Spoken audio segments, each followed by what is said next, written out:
Hello and welcome back. Today we're going through some more world coins that have kindly been sent into my PO box. So big thank you to everyone that has kindly sent coins in. They will make an appearance on one of these world coin hunts over time. I've got bags and bags and bags of coins that people have sent in, so we're just picking some people's coins and going through them, and eventually we'll make it all the way through.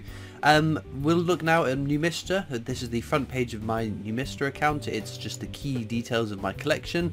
I use Numista every single week because I use it to get all the annotations for these world coin hunts. It also helps me keep track of what I've got, what I need, and I'd highly recommend it. As ever, I'm not sponsored or incentivized to send you across to Numista. I've just been using it for many years as a great tool, and I'd highly recommend you give it a go if you haven't already.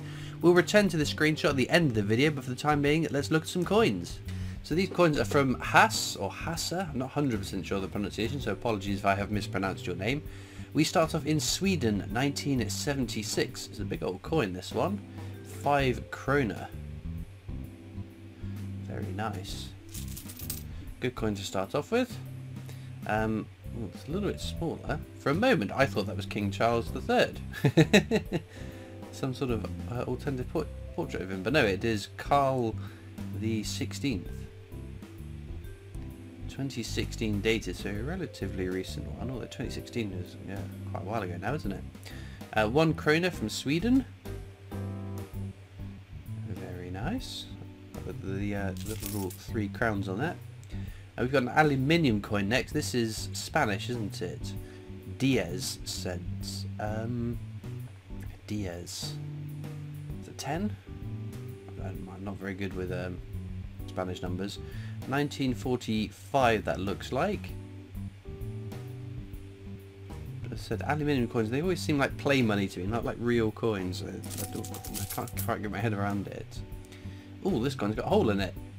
So I imagine someone's drilled that and used it as a necklace, a pendant, a bracelet, charm, or whatever it happens to be at some point. It's Dutch, from the Netherlands, 1972, 1 gulden. So a little bit after they stripped the silver content out of these coins. And then we're staying in Scandinavia. 1964. Is this Swedish again? Yes. 50 ore. That's a nice little border to that. I like that. Those sort of those, I don't know, half circles or whatever you call them. Adds another dimension to the coin, which I like. This is Norwegian, isn't it? 2002. 1 krona. Oh no, this is Swedish again. My bad. Very cool crown on that. I like that. So sort of the design of that crown is very nice. Whoops. I'm sure if you dropped the actual crown, you would be locked away in the tower, or whatever the Swedish equivalent would be. 1 marker. This will be Finland, won't it? Suomi, Finland, 1995. Interesting how this bit of the design is offset from the centre. Kind of neat. Very cool. Ooh, 1942. Fosterland. Oh no, not this again. This is something, every time it comes up I think, oh, I can't remember what that is, and I edit it and go, of course it was that, Christopher, you knew this. But then it's so long before it jumps up again. Oh. It's Swedish, isn't it? Because it's the 3 crowns. 2 ore.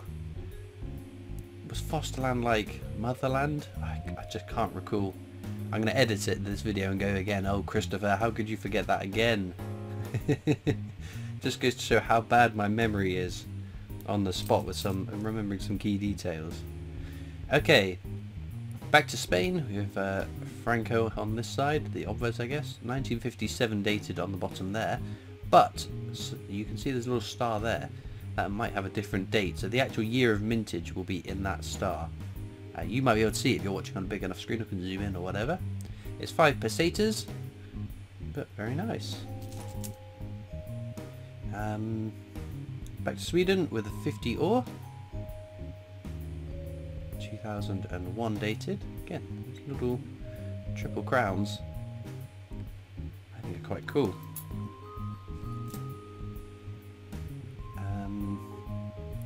Sweden again, and this is an interesting coin because you can see it's set into the coin and then the numeral is set out of the coin.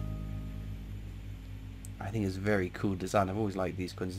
I think sure there's a few denominations. Again, the year 1959, the currency or is the same. These words as well. The squares are obviously set into the coin, and then the letters protrude out. I think it's very cool. A nice design for sure. Right, 1967. Again, Swedish, isn't it? 25 ore. Lovely stuff. Lots of Scandinavian coins in this lot. What's that? Oh, there we go. Swedish again, 10 ore. 1969. It's a bit worn away, I couldn't quite tell. It's a teeny tiny little coin. A cool crown on this side. I guess this might be the obverse then. I've said it many a times in these world coin hunts. It's always hard to tell on a foreign coin what's the obverse and what's the reverse. I know what it is on UK coins. The monarch's portrait would be the obverse, and the other side is definitely then the reverse. So this is Spanish. You have King Juan Carlos, 1980 dated at the bottom, but again we've got this little star date which might hold a different year. In fact, I think it says 1980. So yeah, this time they do match up together. 5 pesetas. Very nice.